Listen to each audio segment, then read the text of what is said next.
Kisah Para Rasul 20 ayat 19 sampai 21. Dengan segala rendah hati aku melayani Tuhan.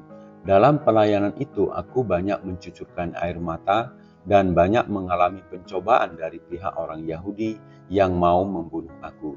Sungguh pun demikian, aku tidak pernah melalaikan apa yang berguna bagi kamu.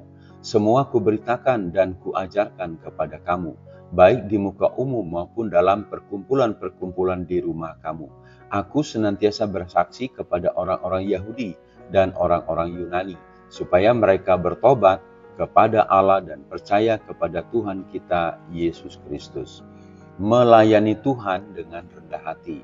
Saudara-saudara, dalam Kisah 20 ayat 17-18, Paulus meminta penatua-penatua di Miletus datang ke Efesus, di mana Paulus ingin menyampaikan pengajaran yang berkenaan dengan pelayanan.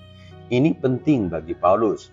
Berdasarkan ayat 22-23, Paulus mengungkapkan bahwa sebagai tawanan Roh Kudus, ia harus pergi ke Yerusalem, penjara dan sengsara menunggu aku. Dari ungkapan ini menyiratkan bahwa Paulus tidak akan bertemu lagi dengan mereka.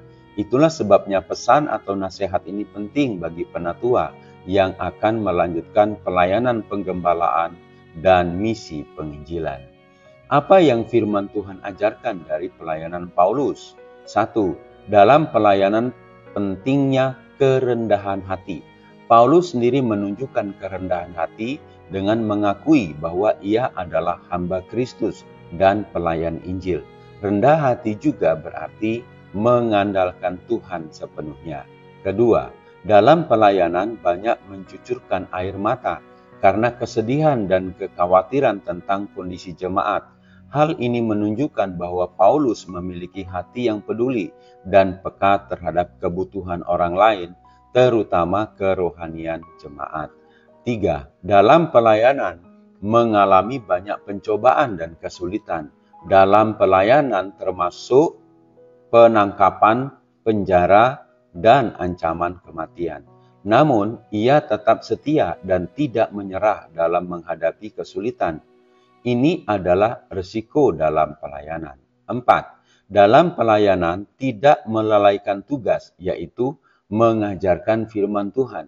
Paulus sendiri telah menghabiskan banyak waktu untuk mengajarkan firman Tuhan kepada jemaat dan menuntun supaya jemaat bertobat, percaya kepada Tuhan Yesus Kristus. Saudara-saudara, Paulus menginginkan para penatua betul-betul melaksanakan pelayanan dengan benar dan rendah hati.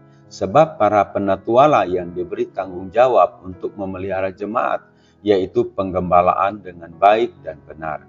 Sekarang ini tanggung jawab pelayanan gereja adalah gembala jemaat, penatua, dan diaken.